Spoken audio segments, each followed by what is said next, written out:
What do you think is the number one cause of disability in women under 50? Migraine. How is this invisible disease taking women out of the workforce in the prime of their lives, taking moms away from their children? I started taking care of people with headaches over 20 years ago when I was a resident at Stanford. So I've seen how this can happen. I've watched women slide down that slippery slope to disability despite the best of medications. And I myself get migraine, so I have some insights into how this process can start. So I'm going to take you back in time to the beginning so you can get a sense of what that might feel like. So I was on vacations in the mountains of Colorado, where I live, with my 3 kids and my entire extended family. And we were at this place that was a kid paradise.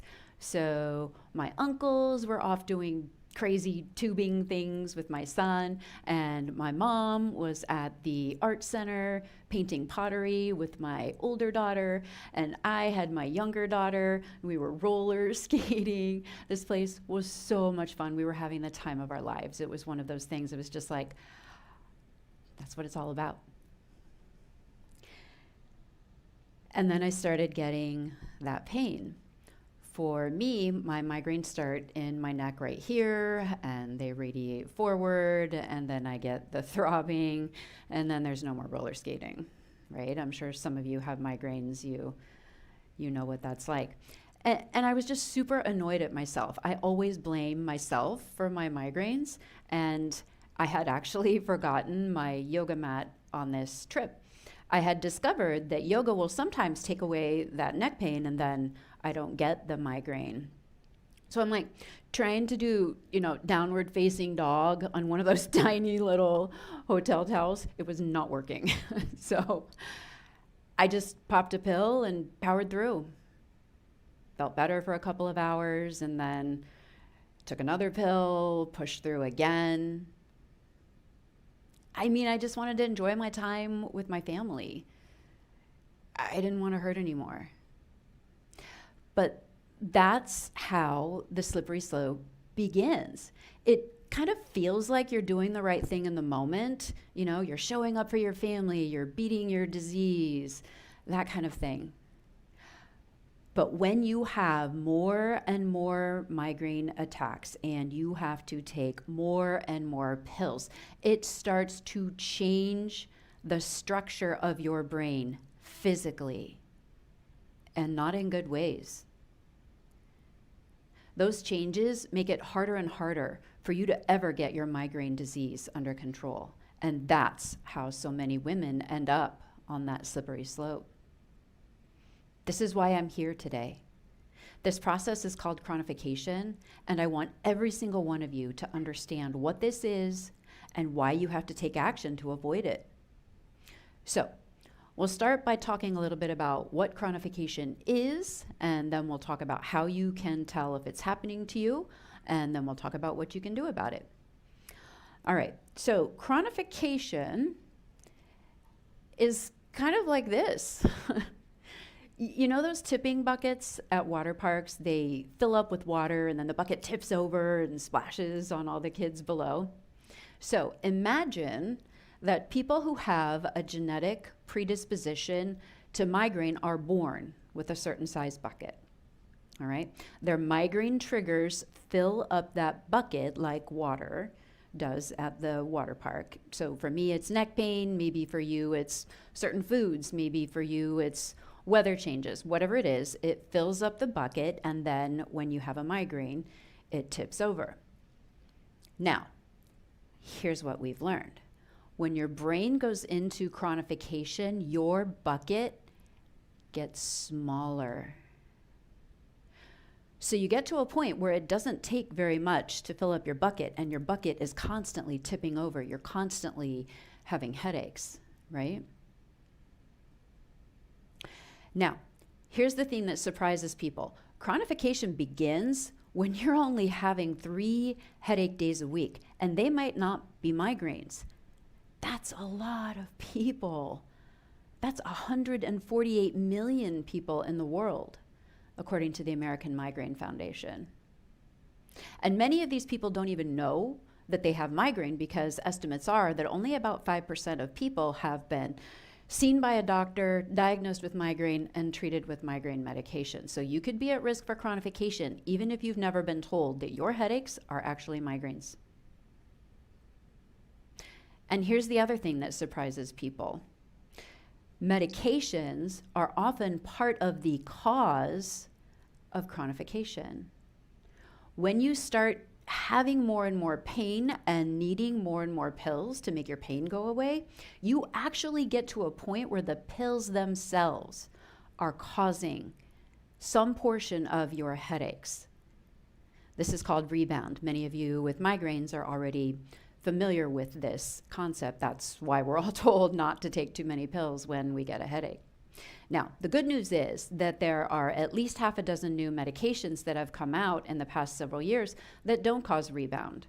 So if it's been a minute since you've been to see a doctor for your headaches, please go. These medications can be game changers.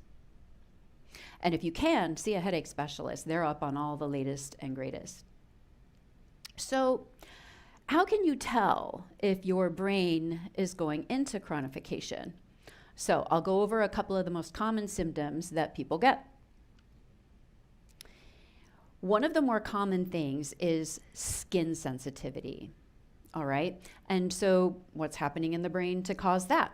This is the temporal lobe, and it is the part of the brain that processes sensory information. And when it's in chronification, it's firing too much. So for example, I was working with a student recently who couldn't put her hair in a ponytail holder because it hurt too much. She was having that skin sensitivity, that cutaneous allodynia, because her brain was in chronification. That temporal lobe was reading sensations as painful, even though they shouldn't be. Another thing that people notice is mood changes. What's going on in the brain to cause that? This is the amygdala, and it is a part of the brain that processes emotion. And in chronification, the amygdala is firing too much. In fact, it starts firing so much that it gets bigger. Just like when you lift weights and your muscles get bigger, same thing, except it's not a good thing when your amygdala does this. It makes you much more likely to have symptoms like anxiety, depression, you feel stressed more intensely. And all of this is happening, of course, right at a time when your headaches are getting worse and worse and you need more emotional resilience. And of course, one of the most common things people notice when they're in chronification is more pain. So what's going on in the brain to cause that? This is the brainstem, and it contains circuits that tamp down pain signals, all right? And so in chronification, when those pathways are overfiring, they can just sort of short out from being used too much. So that's one of the ways that your brain feels more pain. This can actually cause iron deposits in your brain. No wonder people are ending up disabled from their migraine with this kind of thing going on in their brain, right? So what can we do? I want you to take action to avoid chronification.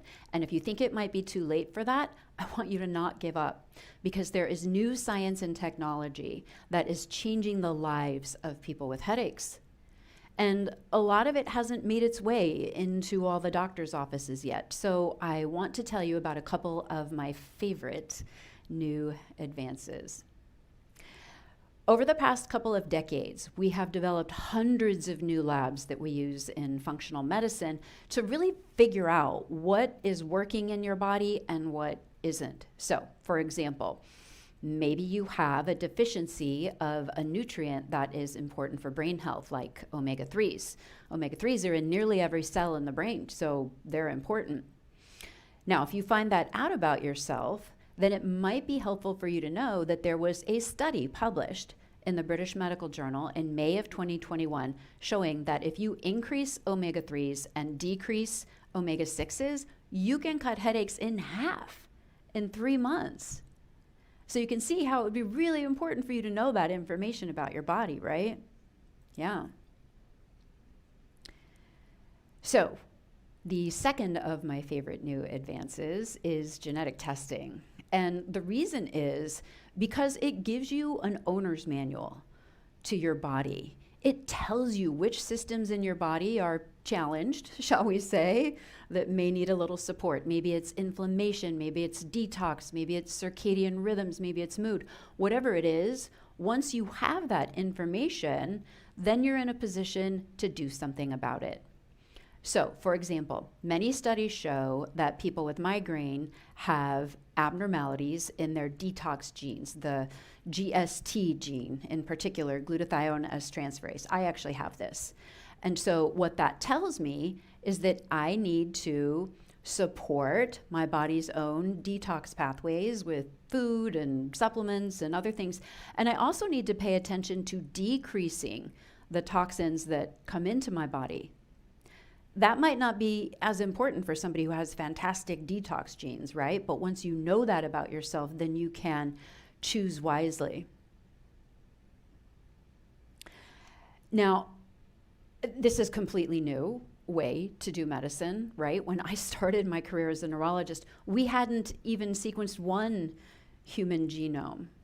And now all of us can have this done. We can find out this information about ourselves so that our lifestyle changes actually change our lives. And the third of my favorite new technologies is biohacking devices. Now, the reason I like these is because you can get feedback from your body to figure out if those lifestyle changes are working as you intend them to do. So, for example, I decided to work on my sleep recently, right? We all need a good night's sleep. So I bought some melatonin and I bought those blue blocker glasses, for when I stay up late working on my computer. Don't tell my doctor. And so I'm doing this for a while and I'm like, I don't know. I mean, I think this is working. But what I really wanted was data. I wanted to know for sure that I wasn't just wasting my time and effort on that, right?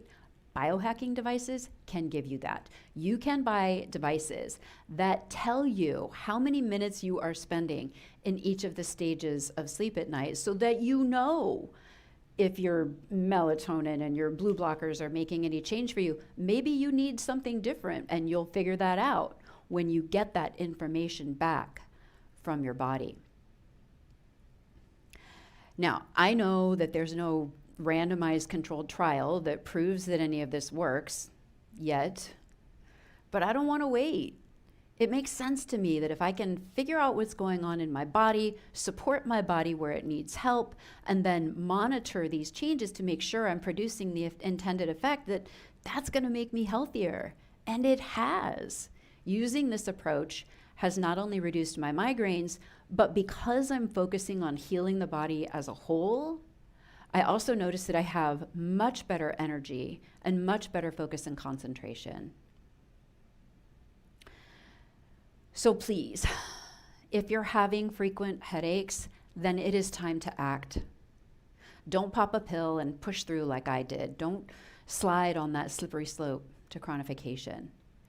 Migraine doesn't have to be the #1 cause of disability in young women anymore. We can change that statistic. It's time to listen to those pain signals and figure out what your body is telling you, because you matter. You matter. The world needs you to be thriving, making the world a better place and raising small humans. And with this new science and technology on your side, there is nothing stopping you.